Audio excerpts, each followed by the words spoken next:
Hello, कैसे हैं आप सभी। आज मैं टेंथ क्लास की फर्स्ट फ्लाइट बुक की एक पोइम लेके आया हूँ जिसका नाम है अ टाइगर इन अ जू। और इसके जो पोइट हैं वो हैं lazily Norris. Let's start with the poem.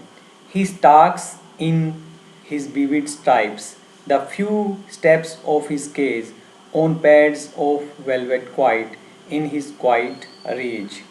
तो फर्स्ट ऑफ ऑल हम समझ लेते हैं ही किसको कहा गया है। ही किसको कहकर पर्सोनिफाई किया गया है, टाइगर को।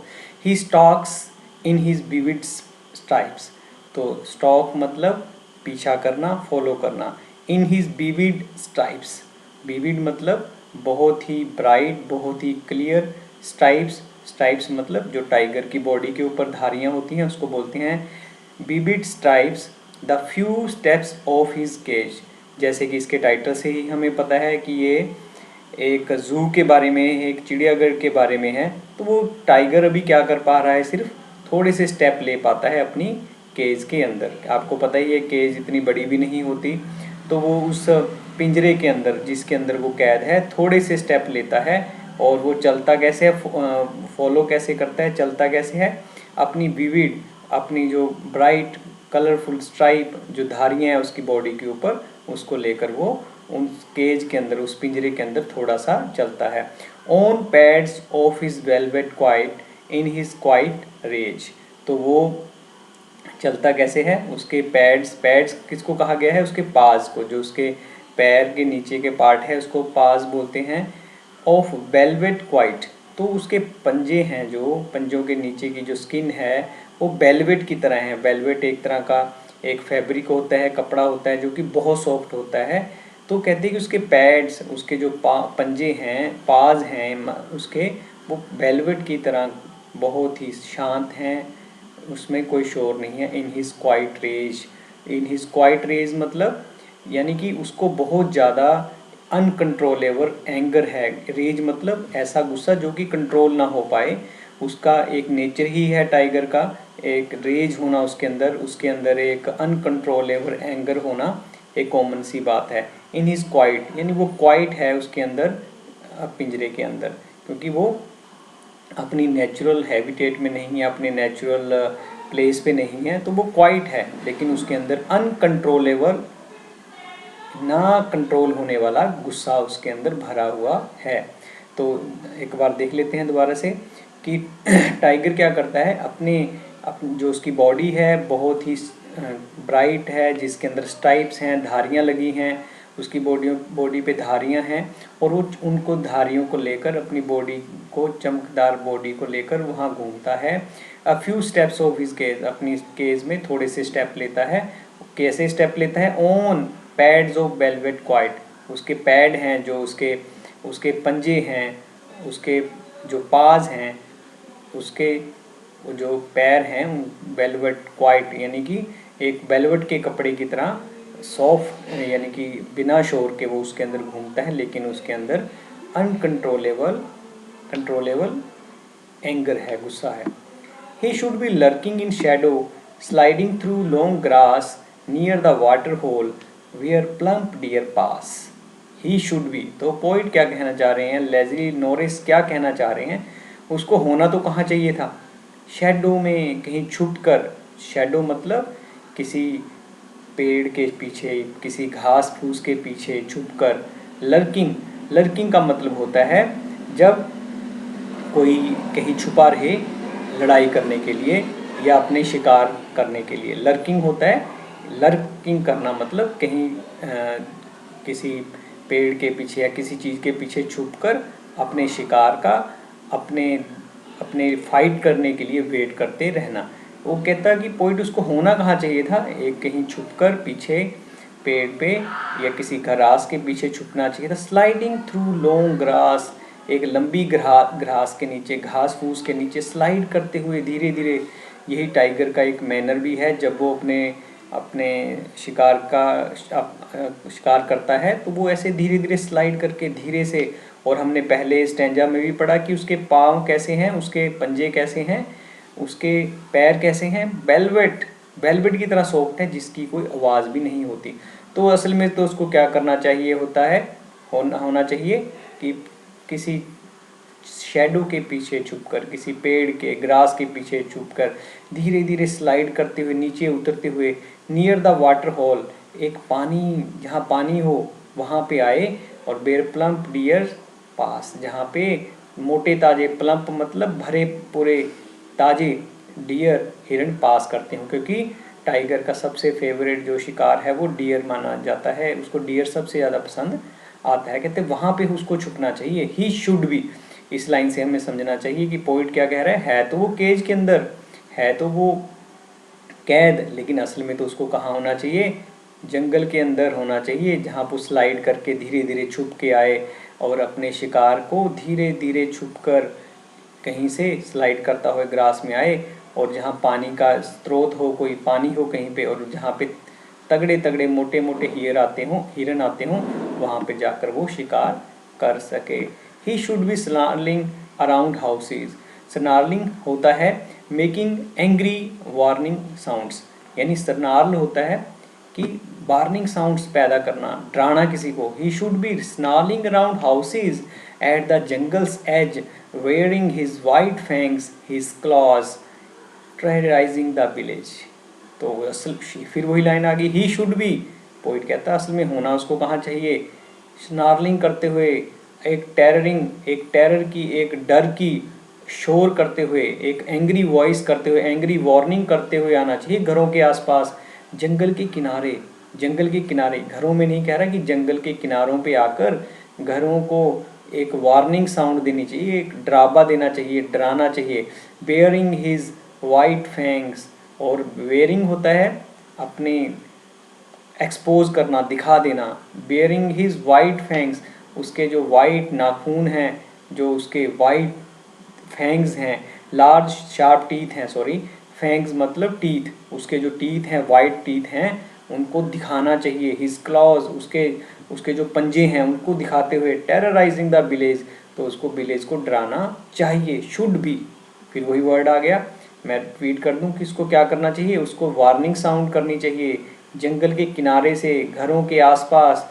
वेयरिंग हिज वाइट फैंग्स, उसके वाइट तीखे दांत दिखाते हुए, उसके पंजे, क्लॉज मतलब पंजे दिखाते हुए, टेरराइजिंग द विलेज, और गांव को डराना चाहिए। लेकिन पोइट क्या कह रहा है, but he is locked in a concrete cell, his strength behind bars, stalking the length of his cage, ignoring visitors. पर वो क्या कर रहा है, असल में तो वो लॉक्ड है, परंतु व्हाट, ही इज लॉक्ड, वो लॉक है कंक्रीट सेल में।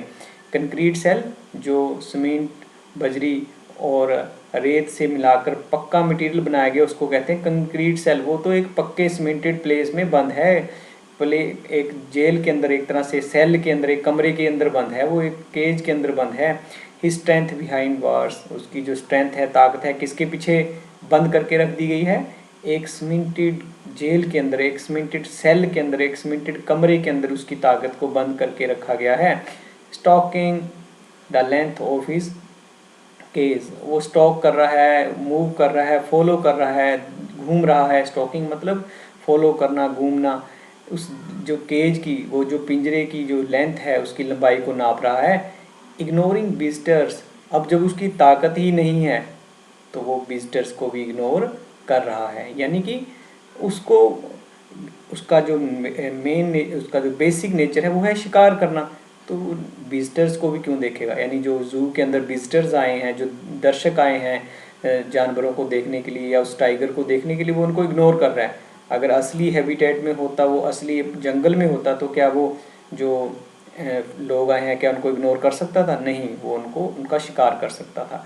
लेकिन अब तो वो उसकी स्ट्रेंथ, उसकी ताकत को उस जेल के अंदर, उस केज के अंदर, उस पिंजरे के अंदर और सीमेंटेड कमरे के अंदर, एक सीमेंटेड जेल के अंदर उसको, उसकी ताकत को रोक रखा गया है। इस करके वो विजिटर्स को भी इग्नोर करता है, उनकी तरफ कोई भी ध्यान नहीं देता। कोई ध्यान किस लिए नहीं देता? क्योंकि उसका बेसिक नेचर तो शिकार करना है। अगर ह्यूमन बींग्स को ऐसे कहीं जंगल में या कहीं देख ले तो टाइगर्स उसको ना छोड़े। He hears the last voice at night, the patrolling cars, and stares with his brilliant eyes at the brilliant stars। तो कहता है कि वो क्या करता है, अपनी लास्ट आवाज़ सुनता है पेट्रोलिंग कार्स की। पेट्रोलिंग कार्स मतलब जो पेट्रोल करती हैं, वहाँ घूमती हैं कि सब कुछ ठीक है, कोई एनिमल भागा तो नहीं या कोई हर्ट तो नहीं हो रहा, उसकी लास्ट आवाज़ वो सुनता है टाइगर रात को। एंड स्टेयर्स विद हिज, उसकी चमकीली आंखों से घूरता है किसकी तरफ? ब्रिलियंट स्टार्स, चमकते सितारों की तरफ वो घूरता रहता है। तो इसमें आपने देखा कि कंपैरिजन किया गया है जो जो एक टाइगर जो कि एक ने नेचुरल एक प्राकृतिक स्थान जंगल में होता है, और एक जो अप्राकृतिक है यानी कि जू के अंदर होता है, उसके अंदर कंपैरिजन, उसके अंदर एक तुलना की गई है। तो हम इससे पहले इसके बाद हम इसकी जो पोइटिक डिवाइसेस हैं वो कर लेते हैं। अगर इसमें हम देखें, सबसे पहले पर्सोनिफिकेशन है। पर्सोनिफिकेशन मतलब कोई एनिमल्स या किसी अदर थिंग को ह्यूमन लाइक क्वालिटीज़ दी जाएं तो उसको पर्सोनिफिकेशन कहते हैं। जैसे उसको ही कहा गया, ही स्टॉक्स, वह चलता है। ही शुड बी, यानी जो पोइट ने जो टाइगर है उसको ही करके संबोधित किया है कि ह्यूमन बींग्स की तरह उसको कंपैरिजन किया है, तो उसको कह सकते हैं पर्सोनिफाई किया है उसको। तो उसको ही करके फिर उसके बाद फिर ही करके उसको एड्रेस किया गया है। उसके बाद अगर हम इसमें देखें, एंजॉयमेंट है। एंजॉयमेंट अगर हम देखें यहाँ पे भी देख सकते हैं, he stalks in his vivid stripes the few steps of his cage. तो ये सेंटेंस, ये लाइंस यहाँ से शुरू हो रही हैं और यहाँ तक खत्म है, लेकिन इसके पीछे कोई भी full stop, comma, semi colon कुछ भी नहीं है। यानी बिना किसी पंक्चुएशन मार्क के अगर कोई सेंटेंस लिखा जाए, पोइम के अंदर कोई वाक्य या कोई शब्द लिखे जाएं तो उसको एंजॉयमेंट कहते हैं। यहाँ पे तो है कोमा और फुल स्टॉप, यहाँ पे भी कोमा है, लेकिन यहाँ से यहाँ आगे लाइन भी आगे, लेकिन इनमें कोई भी फुल स्टॉप या कोमा नहीं है। इसके बाद अगर हम इसमें देख लें, sliding through long grass near the water hole where plump deer pass. तो यहाँ से यहाँ तक, यहाँ पे लास्ट में आके लगा है फुल स्टॉप, लेकिन यहाँ से इसके पीछे कोई भी नहीं है, तो इसको क्या कह देंगे? एंजॉयमेंट। यानी बिना किसी पंक्चुएशन मार्क्स के अगर हम कोई सेंटेंस लिखते हैं, पोइम के अंदर कोई शब्द लिखते हैं, तो उसको हम बोल देते हैं एंजॉयमेंट। उसके बाद इसमें इमेजरी है। इमेजरी में क्या होता है? वो सीन क्रिएट कर रहे हैं, जैसे यहाँ इमेजिनेशन से वो सीन क्रिएट कर रहे हैं। कैसे? He stalks in his vivid stripes the few steps, यानी वो एक पिक्चर तैयार कर रहे हैं, इमेजरी तैयार कर रहे हैं, तो इसमें इमेजरी भी है। He stalks in his vivid stripe the few steps of his cage on pads of velvet quiet in his quiet rage. तो ये देखो यहाँ पे भी इमेजरी है, इमेजिनेशन की जा रही है। He should be lurking in shadow sliding through long grass, तो इमेज एक क्रिएट की जा रही है, तो उसको हम क्या कह सकते हैं? इमेजरी बोल सकते हैं। और अगर इसमें देखें हम, इसमें और अगर हम देख पाएँ तो इसमें एलिट्रेशन है, जैसे इसमें स्टार्क्स, स्ट्रिप्स, तो इसमें जो स की आवाज़ बार बार आ रही है तो उसको हम क्या कह देंगे? एलिट्रेशन। यानी कि जो कॉन्सोनेंट साउंड है वो बार बार रिपीट होती है, तो उसको हम क्या कह देंगे? एलिट्रेशन। जैसे इसमें देख लेंगे, ही should be lurking in shadow, तो ये भी एलिट्रेट कर रहा है, एलिट्रेशन है, कॉन्सोनेंट साउंड बार बार रिपीट हो रही है। शुड बी स्नार्लिंग, इसमें भी जो है आपकी कॉन्सोनेंट साउंड है वो बार बार रिपीट हो रही है, तो इसको हम क्या कहेंगे? एलिट्रेशन। और अगर हम इसके बाद कहें तो इसमें ऑक्सीमोरोन भी है। ऑक्सीमोरोन मतलब दो अपोजिट वर्ड इकट्ठे सेट करे गए हों तो उसको ऑक्सीमोरोन बोलते हैं। जैसे क्वाइट रेज। अब देखो, रेज हमने वर्ड डिस्कस किया था कि अनकंट्रोलेबल, ना कंट्रोल किए जाने वाला गुस्सा, और क्वाइट, और ये दोनों इकट्ठे कैसे हो सकते हैं? ये ऑक्सीमोरोन हो गया, बिकॉज क्वाइट मतलब शांत और रेज मतलब गुस्सा, अनकंट्रोलेबल। तो जब अनकंट्रोलेबल गुस्सा होता है वो शांत कैसे हो सकता है? तो हम इसको कह देंगे ऑक्सीमोरोन। और उसके बाद अगर हम इसमें देखें, एक और जो डिवाइस है ओनोमाटोपिया है। ओनोमाटोपिया मतलब जब हम किसी वर्ड, किसी एनिमल्स की या किसी की भी साउंड अगर उसके अंदर लेकर आते हैं तो उसको हम क्या कह देते हैं? ओनोमाटोपिया। ओनोमाटोपिया अगर हम इसमें देखें, कहता है कि ये तो पहले उसने बताया कि वो उसकी ड्रेसअप कैसे है, उसका सारा कैसे लुक्स है, कैसे उसके पैर हैं, कैसा उसके अंदर गुस्सा है। तो इसमें अगर हम ये देखिए, ही शुड बी स्नार्लिंग। स्नार्लिंग होती है जो टाइगर जो साउंड करते हैं उसको कहते हैं स्नार्लिंग। मैंने पहले ही बताया था आपको कि डराना। स्नार्लिंग मतलब एक टेरिफाइंग आवाज निकालना, मेकिंग एंग्री वार्निंग साउंड्स। तो जो टाइगर है वो स्नार्ल करता है, तो ऐसे वर्ड्स को हम ओनोमाटोपिया बोलते हैं। तो आई थिंक आपको ये जो पोइम है और इसकी जो पोइटिक डिवाइसेस हैं वो समझ में आ गई होंगी, और इसके जो समरी है आपको डिस्क्रिप्शन में मिल जाएगी। तब तक के लिए सभी का बहुत बहुत धन्यवाद।